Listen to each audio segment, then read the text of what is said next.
देख रहे हैं और अभी हम मुजफ्फरपुर लोकसभा में मौजूद हैं और हमारे साथ अभी राष्ट्रीय जनता दल के शिक्षा प्रकोष्ठ के प्रदेश सचिव हैं चंदन ठाकुर जी और गायघाट विधानसभा मुजफ्फरपुर लोकसभा के अंतर्गत आने वाला गायघाट विधानसभा एक ऐसा क्षेत्र जहां लगातार कुछ न कुछ मामले उथल पुथल चलता रहता है। ऐसे में पहले विधानसभा के प्रत्याशी रहे इंजीनियर रंजन कुमार जी जो हमारे साथ मौजूद हैं, हरिओम प्रताप यादव जी हैं जो आरजेडी के और भारतीय छात्र युवा एकता मंच के महासचिव हैं, राष्ट्रीय महासचिव हैं, और राजू मंडल जी हमारे साथ हैं जो आरजेडी के नेता के साथ साथ वो भी जो है भारतीय छात्र युवा एकता मंच के लगातार एक कर्मठ कार्यकर्ता के साथ साथ कई पदों पे वो लगातार विराजमान रहे हैं। और आज उस विषयों को लेकर के हम चर्चा करने के लिए आए हैं। वो विषय है कि वास्तव में मुजफ्फरपुर लोकसभा का चुनाव अभी तमाम पार्टियां, बीजेपी ने जो उनका सिटिंग एमपी था उनका टिकट काट दिया, और दूसरा अभी ला करके रोसड़ा से जो पिछले बार इन्हीं सांसद महोदय के खिलाफ वो चुनाव लड़े थे वीआईपी से, और उनको सिटिंग एमपी का टिकट काट करके जो इनके खिलाफ थे पिछले बार, इस बार आ गए बीजेपी में तो उनको टिकट दे दिया। इसमें इसको लेकर के हम लोग चर्चा करेंगे। सबसे चंदन जी, क्या लग रहा है समीकरण कितना बदल पाएंगे यहाँ से समीकरण मुजफ्फरपुर का? देखिए, मुजफ्फरपुर के इतिहास 1957 का पहला इतिहास रहा है। पहली चुनाव मुजफ्फरपुर लोकसभा के नाम से 1957 में चुनाव हुआ। उससे पहले मुजफ्फरपुर पूर्वी, मुजफ्फरपुर पश्चिमी के नाम से लोकसभा का चुनाव हुआ करता था। फर्स्ट चुनाव मुजफ्फरपुर लोकसभा का 1957 में चुनाव हुआ, तब से लेकर के अभी इतिहास बताता है। चाहे जब जॉर्ज साहब आए तब से लेकर के आप एक चीज समझ लीजिए, जो लोकतंत्र की परिभाषा देने वाले, लोकतंत्र की दुहाई देने वाले, लोकतंत्र के नाम पर छलावा करने वाले भारतीय जनता पार्टी किस तरीके से अपने कार्यकर्ताओं का हनन करता है, वो कार्यकर्ता वही कहने वाले हैं ना जो हमारा पन्ना अध्यक्ष भी है, हमारा बूथ अध्यक्ष भी है, हमारा प्रखंड अध्यक्ष भी है। तो आज आप बताइए, जो आपका पन्ना अध्यक्ष, आपका बूथ अध्यक्ष, आपका प्रखंड अध्यक्ष कहां है, जो आपको ऐसे लोगों को अपना प्रत्याशी बनाना पड़ा जो पिछले बार आपके विरुद्ध किसी ऐसे गठबंधन से लड़ा था जो आपके पक्ष में लड़ा। आपको उनको लाने की आवश्यकता क्या पड़ी? आप तो इस बात का जवाब देंगे ना जनता के बीच, जब आप आएंगे, आपके नेतृत्व आएगा चुनाव लड़ने, तो आपको इस बात का जवाब देना ना होगा जो आप राजभूषण चौधरी को क्यों टिकट दिए, जिनके खिलाफ आप 2019 में आप दुष्प्रचार किए थे और क्या क्या बोले थे प्रधानमंत्री जी मुजफ्फरपुर में आकर के। ये तो प्रधानमंत्री जी का बयान भी निकलेगा, और हम चाहते हैं जो आप लोग पुराने रिकॉर्डिंग को निकाल करके चलाइएगा जो उन्होंने राजभूषण चौधरी के खिलाफ। अंदर खाने की अगर बात करें तभी बीजेपी जिस प्रकार से बीजेपी के तमाम कार्यकर्ता जो ग्राउंड लेवल के कार्यकर्ता हैं, वो तमाम कार्यकर्ता में कहीं ना कहीं अंदर खाने का विरोध भी चल रहा है कि आखिर हम लोग जिस युवा की और महिला की बात कर रहे थे, बीजेपी को पूरे मुजफ्फरपुर में जैसे कर रहे हैं कि उनको जो पन्ना अध्यक्ष हैं, तो तमाम अध्यक्ष हैं, इसमें से एक भी कार्यकर्ता, जहां अभी एक हवा बनाने की कोशिश की जा रही है, तमाम मीडिया चैनल भी उसमें शामिल हवा बनाने के लिए, वास्तव में बीजेपी तो राम के नाम पे, हिंदू मुस्लिम के नाम पे बीजेपी लहर है, मोदी लहर है। इन मोदी लहर में ऐसा एक भी युवा नेता, एक भी महिला नहीं दिखा जिनको टिकट दिया जाए, जिनको भरोसा करे बीजेपी के नहीं मुजफ्फरपुर के युवा है, मुजफ्फरपुर का विकास करेगा, तो मुजफ्फरपुर के युवा को टिकट देना चाहिए।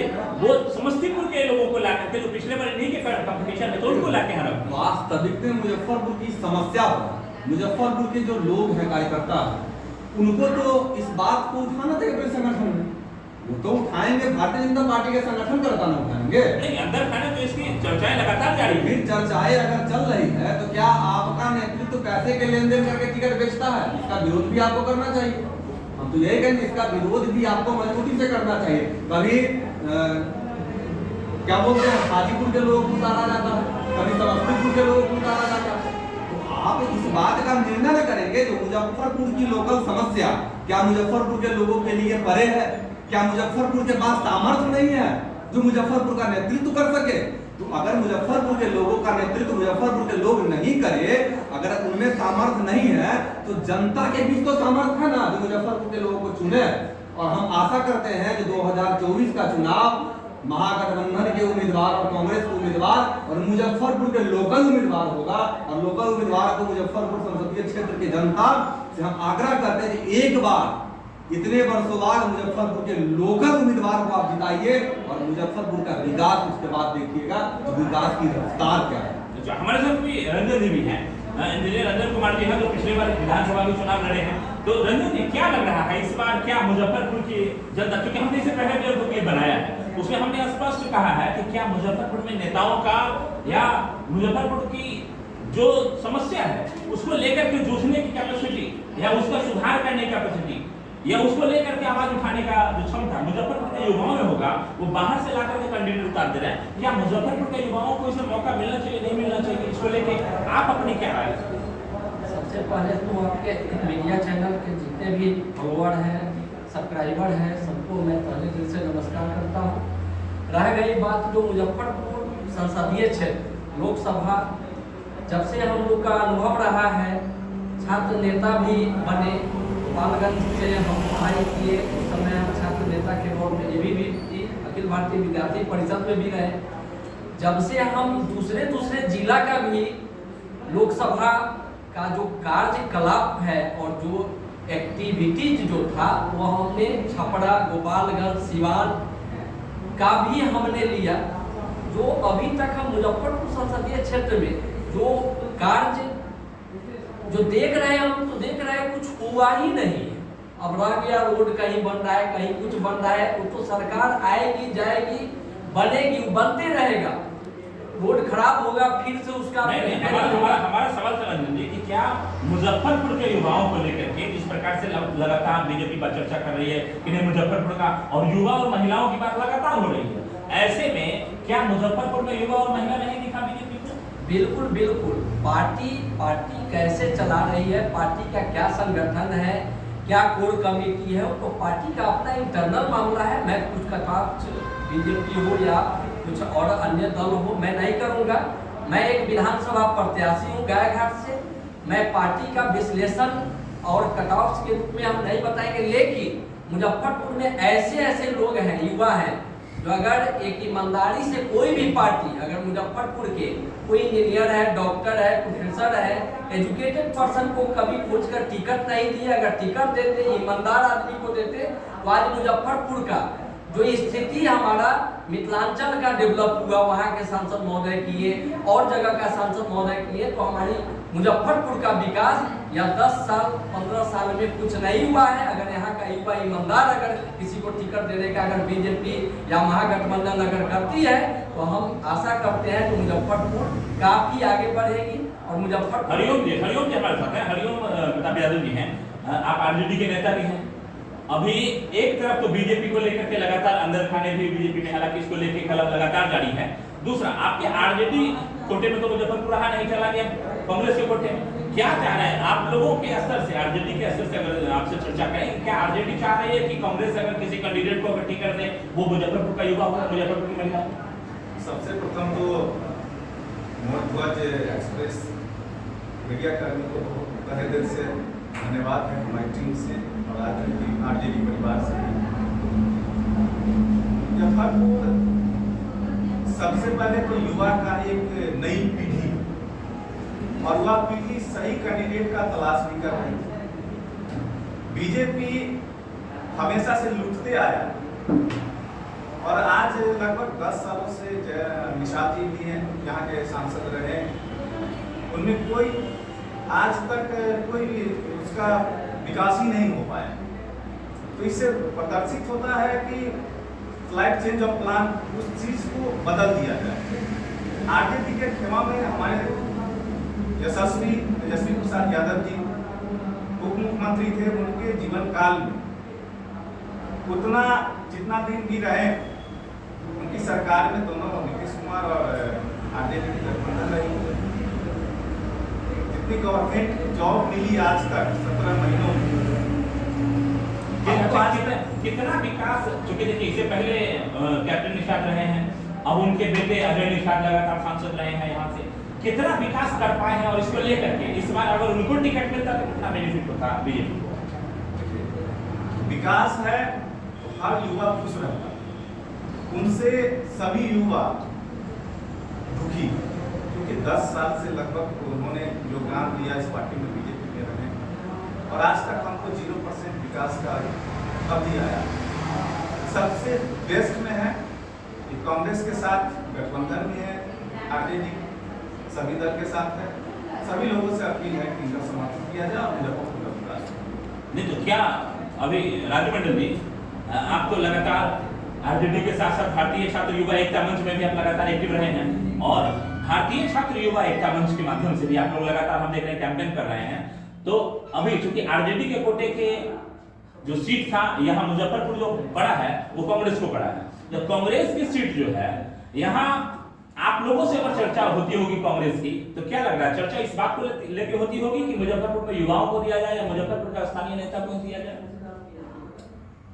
आपने कहा कि क्या, अभी थोड़ा देर हम आपके बैक वाले सवाल में जाएंगे कि मुजफ्फरपुर युवा विहीन है क्या, तो ये तो बीजेपी के जो कार्यकर्ता है और पन्ना अध्यक्ष है उनको सोचना चाहिए। वही पन्ना अध्यक्ष से आप जाकर बात कर लीजिए पंचायत में, वार्ड में, तो क्या कहेंगे? एकमात्र बीजेपी पार्टी है जो अर्श से लेकर फर्श तक ले जाती है। आज बीजेपी का वादा कहाँ गया? आज काहे ने उस पन्ना अध्यक्ष में से वो उम्मीदवार बनाया? ये बेगूसराय और समस्तीपुर के लोग को लाके कहे, ये तो अपमान है ना मुजफ्फरपुर के लोगों के लिए। क्या युवा नहीं है? लाखों ऐसे उम्मीदवार हो सकते थे जो इस मुजफ्फरपुर से लड़ सकते थे। ठीक है, जहां तक रहा अजय निषाद की बात कर रहे हैं, कांग्रेस की बात आप कर रहे हैं, तो कांग्रेस में भी बहुत अच्छे अच्छे ऐसे दावेदार हैं जो यहाँ से चुनाव जीत सकते हैं। अजय निषाद की बात आपने किया है, तो अजय निषाद को बीजेपी के जो कार्यकर्ता है, पंचायत अध्यक्ष हो, प्रखंड अध्यक्ष हो, ये भी नहीं चाह रहे थे कि वो उनको टिकट मिले। इस कारण से उनका टिकट काटा गया है। और मैं आपको दावा के साथ कहता हूं कि अजय निषाद अगर आते मुजफ्फरपुर से, तो जो 4 लाख बहुमत से कह रहे थे ना कि पिछली बार जीते हैं हम, वो 5 लाख से हारते इस बार, इसलिए उनका टिकट बदल दिया गया है और राजभूषण जी को ला दिया गया है। राजभूषण जी सहनी जी के पार्टी से लगे थे, कंपटीटर थे। ये बीजेपी को तो नहीं लाना चाहिए, इनको अपने संगठन से किसी ऐसे चेहरा को लाना चाहिए। भले ही नया रहता, उनके पास पैसा नहीं था, बीजेपी पैसा देती, तो कहीं ना कहीं खरीद फरोख्त का मामला मुजफ्फरपुर सीट पे आ रहा है, करोड़ों का उगाही करके सीट दिया गया है। कांग्रेस की बात आप कर रहे हैं, कांग्रेस में अच्छे अच्छे नेता है और यहाँ से हम लोग जीतेंगे। अच्छा चंदन जी, क्या लग रहा है कांग्रेस को? आप लोग क्योंकि आरजेडी में आप सबसे बड़ी बात है प्रदेश कोर कमेटी में है, आप शिक्षक प्रकोष्ठ के प्रदेश सचिव हैं, ऐसे में क्या लग रहा है आप लोग कांग्रेस को कुछ सजेस्ट करेंगे कि कांग्रेस जो अगर यहाँ से नेता को उतारे तो स्थानीय को नहीं उतारेंगे? देखिए, कांग्रेस तो राष्ट्रीय पार्टी की सबसे पहली बात, और हम लोग के नेतृत्व, कांग्रेस के नेतृत्व में हम लोग लोकसभा का चुनाव लड़ रहे हैं। इंडिया गठबंधन जो चल रही है उसके मुख्य वाहक जो है कांग्रेस। तो हम मानते हैं जो कांग्रेस सूझबूझ में, राजनीतिक कौशल में, चूंकि 70 साल देश के नेतृत्व को संभालने का अवसर प्राप्त कांग्रेस को ही हुआ है, तो हम सजेशन देने वाले कौन होते हैं? पहला चीज तो हमारी चर्चा आप लोगों से होती नहीं होती है। अगर चर्चा हो तो जिस प्रकार से बीजेपी का चर्चा चल रहा है कि बाहरी को लाके उतार दिया है, तमाम अंदर खाने। देखिए, बीजेपी बाहरी को, ये तो थोड़ी देर के लिए हम मानते हैं बाहरी और घरेलू। हम बस ये बीजेपी से पूछना चाहते हैं, जो आप बाहरी को भी देते हैं, हमको उससे भी कोई परहेज नहीं। आप ये बताइए, जो 10 सालों से आपकी सरकार के निर्णय है, 10 सालों से वही सांसद महोदय आपके साथ, आखिर ऐसा कौन सा पाप उसने कर दिया जो आपने उनका टिकट काट दिया? आप बताएंगे ना, जवाब देंगे ना जनता को। जब केंद्र में आपकी सरकार था, राज्य में आपका सरकार था, सांसद महोदय आपका था, तो क्या लोकसभा में विकास आप नहीं कर पाए? क्या आपकी विकास की जो आंकड़ा है वो फिसल गया? क्या आप कैंडिडेट को बदल करके, चेहरा बदलने से मुखौटा बदल जाएगी? चेहरा बदलने से मुखौटा बदल जाएगी? कुमार विश्वास जी ने कहा था एक कविता, जो शिलालेख बनता उसको अखबार बनाकर क्या पाए? तो आप तो शिलालेख बनाने वाले चले थे, अजय निषाद जी के नेतृत्व करने वाले लोग थे आप, तो फिर ऐसे लोगों को आप भगा क्यों दिए? आप जब बिहार में रविशंकर जी को टिकट दिया, अगर उम्र की भी ताकायरा आप रहे तो उम्र में तो अजय निषाद जी तो रविशंकर से छोटे ना हैं, गिरिराज सिंह जी से छोटे ना है, राधा मोहन सिंह जी से छोटे हैं ना, तो किस बेस पर आप टिकट काटे हैं?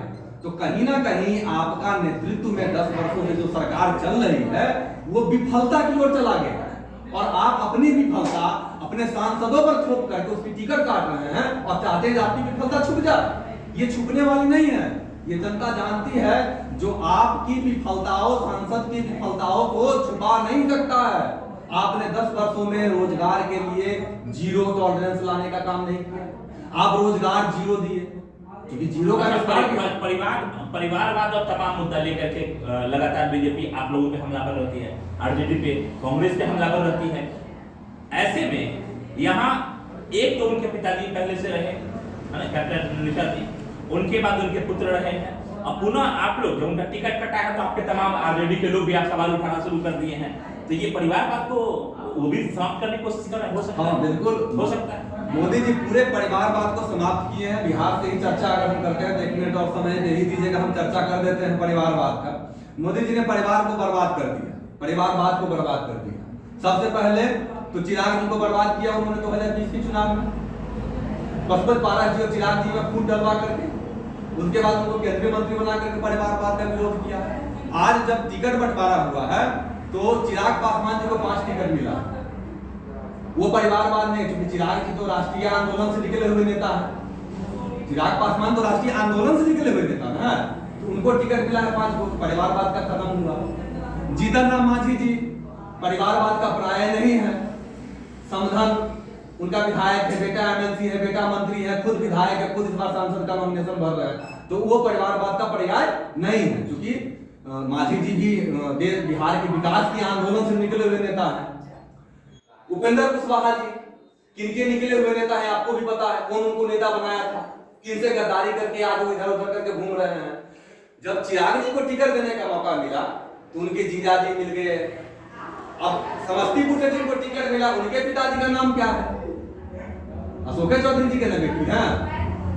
अब बताइए जो सीट आरक्षित सीट गरीबों के लिए, SC ST के लिए बनाया गया था, उस सीटों पे बड़े बड़े पैसे वाले कब्जा कर गए, तो बताइए क्या गरीब SC ST लोकसभा में जाकर के अपने जवाब दे पाएंगे? क्या उनका प्रतिनिधित्व हो पाएगा? आरक्षित सीट क्यों बनाया गया? ये हाल तो वैशाली का भी है, ये हाल हाजीपुर का भी है, ये हाल क्या जमुई का भी है, हर जगह का ये हाल है। क्या लग रहा है इसमें बड़े पैमाने पर? नहीं, हम आपसे केवल आप ही के जवाब से पूछ रहे हैं। परिवारवाद को भी खत्म कर दिए मोदी जी और आरक्षण को भी खत्म कर दिए मोदी जी, क्योंकि आरक्षण का कोई मतलब ही नहीं रहा। जब आरक्षित सीट पे अरबपति लोग चुनाव लड़ेंगे तो फिर सामने वाले जो कैंडिडेट आरक्षित सीट पे चुनाव लड़ाएंगे क्या उनसे जीत पाएंगे? तो ये परिवारवाद भी खत्म कर दिए, जातिवाद भी खत्म कर दिए, केवल और केवल अर्थवाद ला दिए हैं, लूट लो और राज करो।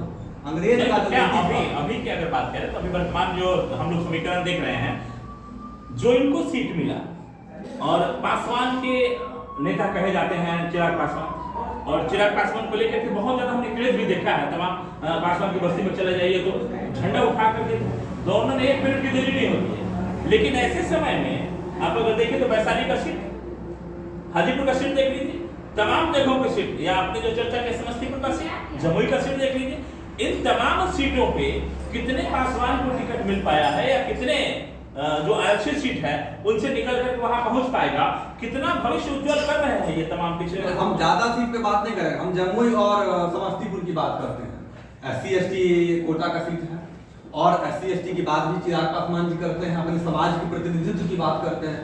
तो हम उनसे पूछना चाहते हैं कि क्या राष्ट्रीय लोक जनशक्ति पार्टी रामविलास में क्या कोई ऐसा SC ST नहीं है?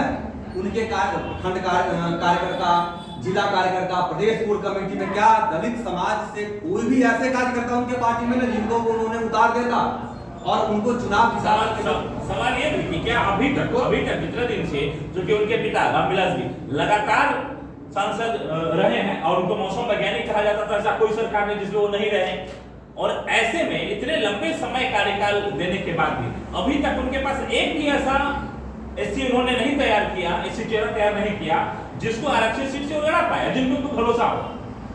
क्या रंजन सर, बहुत बड़ा सवाल कि क्या अभी तक उन्होंने एक भी तैयार नहीं कर पाए, जिनको टिकट देते हैं उन पे भरोसा होता है, उनको जीत करके लाता। नहीं, बिल्कुल नहीं। ऐसे में जिनकी भी पार्टी होती है, जिस विचारधारा से मैनिफेस्टो बनाते हैं, जनता के बीच में कुछ और कहते हैं, लेकिन वो परिवारवाद में ही लग जाते हैं। अभी अभी हमारे चंदन जी जो बताए हैं, जो चिराग पासवान जी को, सही में वह एक रिजर्वेशन सीट है। रिजर्वेशन का मतलब है गरीबी, जो एक सिंपल जो और भी SC/ST का जो गरीब परिवार का किसी लड़का या आरक्षित सीट है तो किसी भी गरीब परिवार का कैंडिडेट बनाकर लड़ाते, तो हम समझेंगे कि मैनिफेस्टो उनके लायक हुआ। और जनता के बीच में, उनके समाज के बीच में, जो समाज में कहते हैं कि हमारी पार्टी है, वो भी बताते हैं हमारी इतनी परसेंटेज है, तो कहीं ना कहीं वो परिवारवाद में वो लोग चचा सांसद होंगे, चचेरा भाई सांसद होंगे, कोई बहनोई सांसद होंगे। ऐसे में पार्टी का हम देख रहे हैं जो अपनी विचारधारा अपने परिवार तक ही सीमित हो जाता है। सब सांसद, MLC और विधायक। अभी तो परिवार की अगर बात करें, परिवार में वास्तव में जो परिवार, क्योंकि जितना भी पासवान समाज है, हमको लगता है कि जी जान से कहता है कि नहीं, चिराग पासवान हमारे अपने नेता हैं और हम उनके लिए एकदम झंडा उठा करके तैयार रहने वाले लोग हैं। लेकिन ऐसे में मंडल जी, क्या लग रहा है आपको कि कितना बढ़िया पासवान के लिए हो रहा है, और पासवान के समाज को उत्थान को लेकर के जिस प्रकार से उनको बीजेपी ने टिकट सीट दिया, 5 सीट दिया, कितना बेहतर ये लोग पासवान के काम बेहतर तो पासवान की बात कर रहे हैं हम, पूरे अति पिछड़ा सबकी बात कर लेते हैं। बीजेपी को तो भरोसा सिर्फ राजपूत, मुनिहार, आप बीजेपी की सिर्फ बात कीजिए ना, 17 सीट बीजेपी के पास है। उस 17 सीट में से अति पिछड़ा को कितना, महादलित को कितना दिया गया है? अगर चिराग पासवान का जो सीट है उसको हटा दीजिए, सिर्फ बीजेपी के सीट की बात करें तो मात्र एक अति पिछड़ा पर भरोसा जताया है बीजेपी ने, बाकी स्वर्णों को दिया है टिकट। ये कहां से?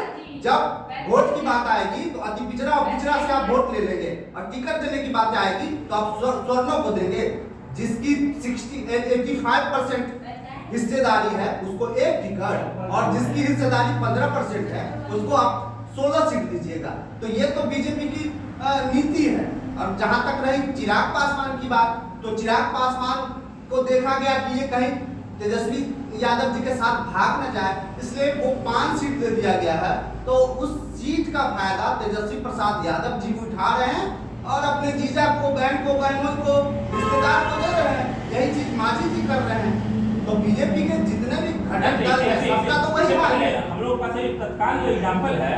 ऐसे में राजू जी, एक बात हम आपको पूरा क्लियर कर देना चाहते हैं, जो कोई भी पार्टी का समाज का अधिकार और हर समाज का हर वर्ग का अधिकार होता है, उस हिसाब से डिस्ट्रीब्यूशन होता है। मैं एक मिनट हमारी बात को सुना जाए।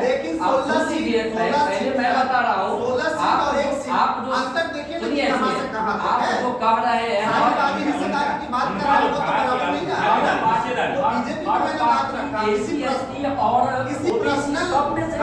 मैं नहीं वो कर रहा हूँ, मैं बीजेपी पे सवाल कर रहा हूँ। राजू जी का जैसे सवाल था, राजू जी का सवाल था कि वास्तव में उनकी हिस्सेदारी जनसंख्या के हिसाब से अति पिछड़ा और पिछड़ा की जो बात बीजेपी करती है ना, तो बीजेपी से हम पूछना चाहते हैं कि आप 17 सीट में पिछड़ा और अति पिछड़ा को कितना सीट दिए हैं? एक सीट मिलेगा। अभी देखिए, एससी के कोटे में अभी 5 सीटें जो है सो इनको दिया गया चिराग पासवान को। तो चिराग पासवान को जो 5 सीट मिला, कितने एससी को चुनाव लड़ा पा रहे हैं? और क्या इससे पहले हम लोग जिस एग्जांपल की हम बात कर रहे थे चंदन जी, कि अभी हमने पिछले बार देखा था कि वीआईपी को टिकट मिला था, और वीआईपी ने अपने समाज के लोगों को ना उतार करके कई समाज के लोगों को टिकट दिया। उसे बहुत बड़ा खेला हुआ वही पासा उनको उल्टा पड़ गया। तो क्या लगा चिराग पासवान के लिए पासा उल्टा पड़ेगा? बिल्कुल। सबसे बड़ी बात क्या है, जो हम बात करते हैं विश्व के सबसे बड़े लोकतांत्रिक देश भारत का, और भारत के सबसे पुराने लोकतांत्रिक बिहार का। जब हम बात करते हैं वैशाली, विश्व का पहला ऐसा गणराज्य था वैशाली, जिसने लोकतंत्र का परिभाषा दी। आज नहीं, आज से कई हजार वर्ष पहले हमने लोकतंत्र की परिभाषा बताया था, लोकतंत्र होता क्या है। ये गणराज्य देने वाले वैशाली, और उसी वैशाली क्षेत्र से, उसी बिहार की धरती से लोकतंत्र की गरिमा को खत्म किया जा रहा है। अब बताइए कि क्या प्राइवेट लिमिटेड कंपनी देश चलाएगा? बिहार में क्या हो रहा है? इस प्राइवेट लिमिटेड कंपनी को 5 सीट, उस प्राइवेट लिमिटेड कंपनी को 1 सीट, उस प्राइवेट लिमिटेड कंपनी को 1 सीट, और उस प्राइवेट लिमिटेड कंपनी चलाने वाले जो डायरेक्टर महोदय हैं वो विधायक रहते हुए भी सांसद लड़ना चाहते हैं। उनकी इतनी महत्वाकांक्षा है, जो मुख्यमंत्री भी उसमें रहेंगे, एमएलसी भी उनके पुत्र रहेंगे, मंत्री भी उन्हीं के बेटा, विधायक भी उन्हीं की समधन, और इस बार सांसद भी वही बने। ये छोटे छोटे प्राइवेट लिमिटेड कंपनी जो है तो देश को कहीं ना कहीं गर्त में लेके जाती है, और इनको संरक्षण करने वाले जो भारतीय जनता पार्टी है, ये देश को उस तरीके से खोखला किया जा रहा है जैसे कभी ईस्ट इंडिया कंपनी यहाँ व्यापारी बन के आए थे और देश को बर्बाद और गुलामी की जंजीर में जकड़ दिया था। अभी ऐसा नहीं कहिएगा कि आपको समाज को मौका नहीं मिल रहा है, हालांकि उसके लिए सीटें आरक्षित भी की है, लेकिन आरक्षण का कितना फायदा मिल पा रहा है, आरक्षण का ये सबसे बड़ा सवाल कि वास्तव में आपको सीटें तो दिया गया, लेकिन उस सीट का कितने आप अपने समाज के उत्थान के लिए, जिस समाज के आप नेता कहे जाते हैं, और उस समाज के लिए आप क्या कर रहे हैं, जब सीट बंटवारे की बात होती है उस समय दिख रहा है सचिव बना रहे हैं, जिला अध्यक्ष बना रहे हैं, वहीं तक सीट आप ये बताइएगा अभी जब तक उनका विधानसभा लोकसभा नहीं भेजिएगा क्या आवाज उठा पाएंगे? वो अपने संगठन में एक वो पद दे देते हैं, लेकिन जो जहां सदन में जाने की बात आती है वहां तो उनको छांट दिया जाता है। आज वास्तविकता यही है जो लोकतंत्र में लोगों के बीच काम करने वाले कार्यकर्ता का हनन होता है, और ये चीज समझना होगा लोकतंत्र के जनता को, जो वोट देकर के अपना प्रतिनिधित्व चुनता, वो कहते हैं हम सिंबल को वोट देंगे, तो क्यों ना सिंबल अपना बेचे? कहीं पार्टी की गलती नहीं है। अगर हम एक जनता की नजर से देखें तो गलती तो हमारी ना है, हम वोट किसको देते हैं? अगर सीट के साथ हनन हुआ, क्या लोकतंत्र में ऐसे सीटों पे जनता हरा के भेजेगी उसको? तब मानेंगे लोकतंत्र की मर्यादा का रक्षा होगा। आप उनको जिता करके भेजते हैं और फिर अगली बार वो मनमानी ही करते हैं। अच्छा, अभी अगर आपसे चर्चा करें कि वास्तव में मुजफ्फरपुर में, क्योंकि जो सिटिंग एमपी थे उनका टिकट काट दिया गया, अब वो लगातार जो हम लोगों के पास खबर आ रही है कि लगातार आपके पार्टी से संपर्क में है वो, कि कांग्रेस को कह के या उनके माध्यम से, आपके माध्यम से भी कहीं ना कहीं उनको मुजफ्फरपुर मिल जाए। क्या लग रहा है आपके पार्टी में अगर वो आ जाते हैं, मिल जाते हैं, तो उनको मुजफ्फरपुर से पुनः आप लोग लड़ाने के पक्ष में? सबसे पहली बात तो हमारे पार्टी में आए इसकी जानकारी हमें नहीं है, और वो चुनाव के लिए हमारे पार्टी में प्रयास कर रहे थे। हम ज्ञान के लिए बता दें तो हमारे सीट मुजफ्फरपुर नहीं रहा। हाँ, हमारे पार्टी में आपका स्वागत, बिल्कुल आप आइए कार्यकर्ता की तरह, जैसे हम लोग वैसे आप आ सकते हैं, क्योंकि पार्टी किसी व्यक्ति का नहीं होता है, पार्टी तो बिहार का पार्टी है, और बिहार के तमाम जमहूरियत को हक है जो उस पार्टी में अपना प्रतिनिधित्व करें। उनको आप रख सकते हैं पार्टी में, बिल्कुल आ सकते हैं, पार्टी में क्यों नहीं आएंगे?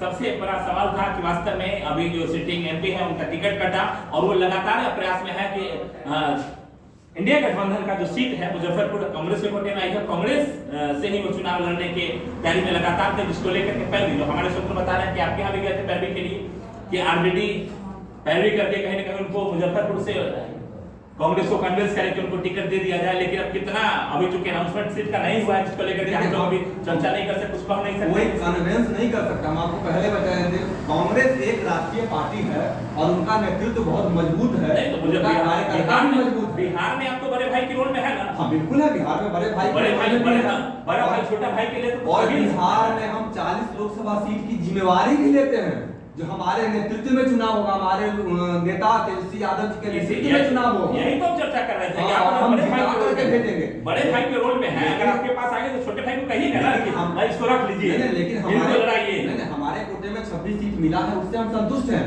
और हम अपनी उम्मीदवार को तैयार कर रहे हैं। हम उनके उम्मीदवार में कहीं से हस्तक्षेप नहीं करेंगे, वो अपने उम्मीदवार जो देंगे उनको जिता के भेजना। एक बात आपने कहा कि नहीं अगर आएंगे तो हम चर्चा जरूर करेंगे, उनका स्वागत है, तो स्वागत इस प्रकार से भी हो सकता है। नहीं, पार्टी में स्वागत है, क्योंकि पार्टी जमहूरियत की पार्टी है, चुनाव लड़ने के लिए आपको कहें कि ना आप एक बार चर्चा कीजिए, तो आप चर्चा इस बार तो चर्चा हो ही नहीं सकती है, क्योंकि हमारे सीट में मुजफ्फरपुर लोकसभा क्षेत्र नहीं है। अगर मेरे पास रहता तो कहीं ना कहीं हमारी जिम्मेवारी होती कि नहीं हम उनको दे सकते हैं, उनको दे सकते हैं। अगर होता तो ले सकते थे, अब होता तो बात की बात है ही नहीं।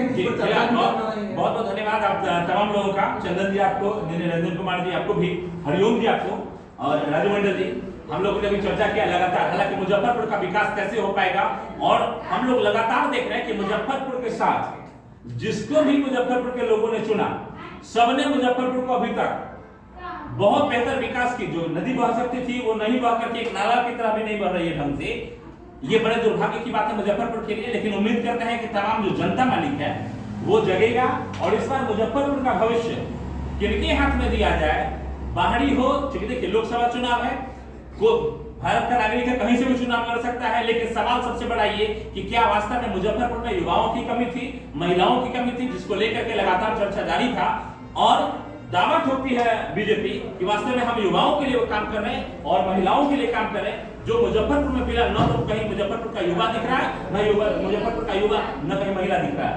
सिर्फ और सिर्फ मुजफ्फरपुर का युवा और महिला वोट लेने के लिए जरूर दिख रहा है। वास्तव में उनकी हिस्सेदारी किसी भी स्तर से न तो वो आवाज उठाने के लिए उनको लोकसभा और न उनको अपना आवाज उठाने के लिए विधानसभा तक पहुंचने दिया जी। हम कहना ये चाह रहे हैं कि आरजेडी के पास उतना कहां से आएगा पैसा, लेकिन एक बीजेपी ऐसा पार्टी है क्योंकि जितना भी इंफ्रास्ट्रक्चर का हो गया है, जितना भी डेवलपमेंट का हो गया है, जो भी है प्राइवेट कंस्ट्रक्शन कंपनी को है सारा प्राइवेटाइजेशन कर दिया। तो वो लोग क्या करते हैं कि समय पे सभी लोग इकट्ठा करके उसमें फंडिंग करते हैं।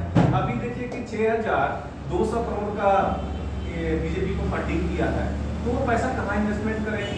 जो उस तबके के लोग होंगे, बड़े तबके के लोग होंगे, उस तरह का पैसा इन्वेस्टमेंट करेंगे, उसी को टिकट मिलेगा। आरजेडी के पास तो उस तरह का पैसा है नहीं कि इन्वेस्टमेंट करेगा। आपका कहना है कि वास्तव में जिनके पास जो पूंजीपति है, जो पहले से उनको डोनेट करते आ रहे हैं, जो इलेक्ट्रल बॉन्ड के माध्यम से उनको डोनेट किया। और कहने का मतलब है एक नौजवान प्रतिभा है, शिक्षित है, कर्मठ है, समाज सेवी है, वो कहाँ से पैसा लाएंगे? एक ईमानदार आदमी जो है कहाँ से पैसा लाएंगे? तो बीजेपी का नियत है कि डिवाइड एंड रूल, फूट डालो और राज करो और प्राइवेटाइजेशन से हेल्प किया जाएगा, पैसा दिया जाएगा, लड़ो।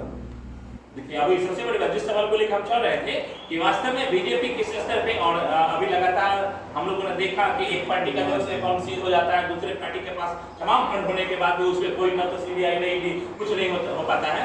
और ये आम जनता देख रही है, लेकिन देखना ये है 14 बता दे जो कांग्रेस का 17 लाख के जुर्माना के बदले 1875 करोड़ का जुर्माना लगा। एक पार्टी को एक मिस्टेक के कारण 1875 करोड़ का जुर्माना लगा। आप लोग का कहने को समाधान था, उसका समाधान था। जबकि हम मान लेते हैं जो सिम वही काम अगर उनके बीजेपी के साथ किया जाए तो उनको 4000 करोड़ रुपए का जुर्माना लगेगा। तो जब एक पार्टी को आप 1875 करोड़ का जुर्माना लगाते हैं और सेम गलती के कारण बीजेपी को आप जुर्माना नहीं देते हैं, अगर सेम गलती के कारण बीजेपी का जुर्माना हो तो 4000 करोड़ उनको जुर्माना लगेगा। तो आप उन पर तो कोई कार्रवाई नहीं करते हैं। एक पार्टी का इलेक्शन अभी लगातार सवाल उठ रहा है कि वास्तव में सीबीआई और ईडी सिर्फ और सिर्फ विपक्ष में निशाना साध रही है। दूसरी नंबर और जो बीजेपी है, दूसरी नंबर बात है कि हम कह रहे हैं बीजेपी किसान को इतना सारा एमएसपी वगैरह जो भी देती है सब। आज किसान अगर 1 लाख रुपया ले लेता है केसीसी का, जहां तक की बात है, किसान के ऊपर जुर्माना लगाया जाता है, जेल भेज दिया जाता है, लेकिन बड़े बड़े जो इन्वेस्टर है उसका 6-6 हजार करोड़ रुपया माफ किया जाता है। कहां से? माल्या को क्यों नहीं?